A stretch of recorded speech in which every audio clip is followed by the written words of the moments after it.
Y seguimos en tu mañana, acompañándote en la 88.1. Bueno, hablábamos durante la semana y lo hemos hablado con productores rurales. El tema es, bueno, que desde el ámbito de los productores rurales autoconvocados, bueno, la medida de cerrar la exportación del grano de maíz hasta el 1 de marzo generó algunas tensiones y hubo también asambleas. Recordemos, el 7 de enero, ayer en Pergamino, hubo una asamblea de productores agropecuarios autoconvocados, y también allí hay algunos anuncios.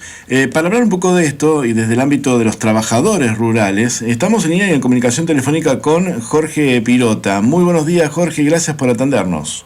Buenos días y gracias a ustedes por esta oportunidad. Por favor, bueno, feliz año antes que nada, Jorge.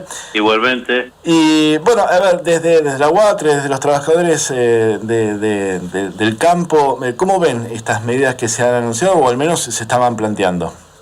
Bueno, nosotros la verdad que dentro del gremio hay bastante malestar con respecto a estas medidas, porque hemos terminado el año con una situación de bastante tensión con las cúpulas dirigenciales del sector patronal, dado que el gremio solicitó que se abonara un bono de fin de año de 15.000 pesos, y obtuvimos una negativa absoluta. Y la verdad que no hubo ningún tipo de argumento que justificara, argumento real, válido, que justificara ese tipo de actitud, que no fuera una posición, yo diría, política, de no acceder a una justa demanda de los trabajadores. Y ahora visualizamos una posición fundamentalmente política, de oponerse al gobierno, porque esto ya no es nuevo, esto ya pasó. Ustedes recuerdan que cuando fue la famosa resolución 125, que nosotros consideramos, y estuvimos de acuerdo con el sector patronal de que era confiscatoria, la UATRE acompañó al sector empresario en todas las rutas del país y en todas las asambleas, porque nos parecía que verdaderamente era una equivocación del gobierno de ese momento. Pero cuando el presidente Alberto Fernández, su gobierno, estableció un nuevo esquema de retenciones, que fueron retenciones escalonadas, segmentadas, que tuvieron en cuenta las diferencias entre los pequeños productores, los medianos y los grandes productores, una pequeña porción que no llegaba al 20% de los productores le tocaba pagar el 33%.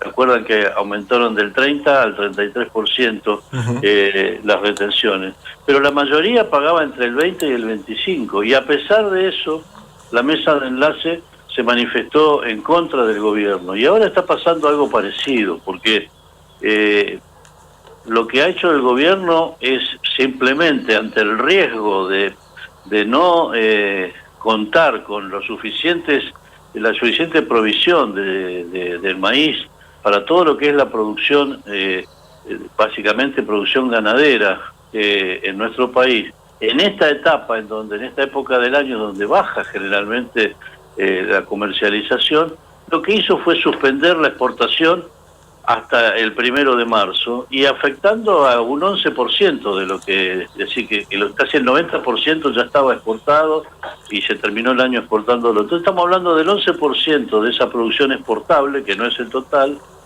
y la verdad se han llenado los medios de comunicación con explicaciones, con planteos, digamos, de que acá se está en contra del campo. Nosotros no tenemos esa visualización. Creemos que este gobierno apunta a la producción y al trabajo, que reconoce la diferencia entre pequeños y grandes productores, y además, en ese sentido, coincidimos con el gobierno en la necesidad de que las cuestiones a resolver en el campo no son solamente de carácter económico, sino también de carácter laboral. Existen no menos de 500.000 trabajadores en negro en el campo, y la verdad, el sueldo el sueldo medio, es decir, el que está en la mitad de los deciles de salariales del sector nuestro, es de 37.000 pesos, está por debajo del límite de pobreza del INDEC. Entonces, la verdad que este año todos saben que los trabajadores rurales fueron, decretados como trabajadores esenciales, y ningún trabajador dejó de trabajar durante toda la pandemia.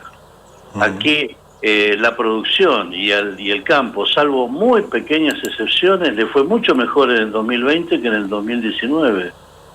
La soja terminó hace pocos días con su valor histórico más alto de $500 la tonelada. Sí. Es decir, no está mal el campo, no le está yendo mal como para que planteemos este tipo de cuestiones que nosotros la visualizamos más como una posición política que además no representa al conjunto. Vuelvo a repetirle, fíjense, la oposición al bono de 15.000 pesos, ¿no es cierto? 15.000 pesos que significa en la Patagonia 2 corderos, en la pampa húmeda 3 lechones chicos, 700 kilos de soja o 100 kilos de novillo, o si lo quiere llevar a otro orden, 3 cargas de combustible de una camioneta o el cambio de aceite y filtro de una camioneta. 15.000 pesos no pone en riesgo la economía de ningún productor, y el 50% de los productores tiene un empleado rural, y un 36% de los productores tiene entre 2 y 5 empleados rurales. Entonces, cuando se plantea que no se puede pagar ese bono porque desequilibra la economía, se está hablando de un 15% de los establecimientos, es decir, una minoría. Por lo tanto, decimos, los intereses que está defendiendo esta cúpula dirigencial son los intereses de una minoría. Y ya nos pasó con Vicentín, cuando nosotros visualizamos que era importante que el Estado Nacional tomara cartas en el asunto, porque había miles de trabajadores sin cobrar el sueldo desde hacía varios meses, y miles de pequeños productores sin cobrar su producción, y realmente hacer campaña en defensa de la propiedad privada, que nosotros estamos de acuerdo, defendemos la propiedad privada, pero lo que se estaba haciendo era defender a 5 mafiosos que habían estafado al Estado. Entonces, estamos, digamos, en una situación, y vuelvo a repetir, este tema es con las cúpulas dirigenciales que a lo mejor están confundiendo sus intereses políticos o económicos de minoría con los intereses del conjunto del sector. El sector agropecuario tiene un potencial impresionante, y yo digo, hay empresarios, y le voy a dar un caso. Hace pocos días se inauguró una planta bioeléctrica en General Alvear. Este es un emprendimiento auténticamente nacional, encabezado por el grupo Richilo. Antonio Richilo es un productor que tiene más de 200 trabajadores que son de la UATRE, que están en blanco, que cobran de acuerdo a los convenios, al convenio, digamos, acordado en el Ministerio de Trabajo, las tienen en perfectas condiciones, con ropa de trabajo, comedor y todo lo demás. Hacen este emprendimiento y se juntan 11 socios, 11 productores, y ponen entre todos $5,5 millones para poner en marcha una planta de generación eléctrica, 1 megabyte hora, a partir de los residuos de una planta de producción porcina y de una planta avícola. Es una cosa espectacular, estratégica, y demuestra que existe capacidad tecnológica y empresarios dispuestos a apostar por el país. Ahora yo digo, si Antonio Richilo tiene 200 trabajadores, los tiene en blanco, trabaja, hace inversiones, juega y se apuesta al país, y además gana plata, no me vengan con argumentos de que no se puede pagar un bono de 15.000 pesos, o que estas medidas que toma el gobierno, que son en beneficio de la comunidad, afectan al sector y por lo tanto hay que parar la producción.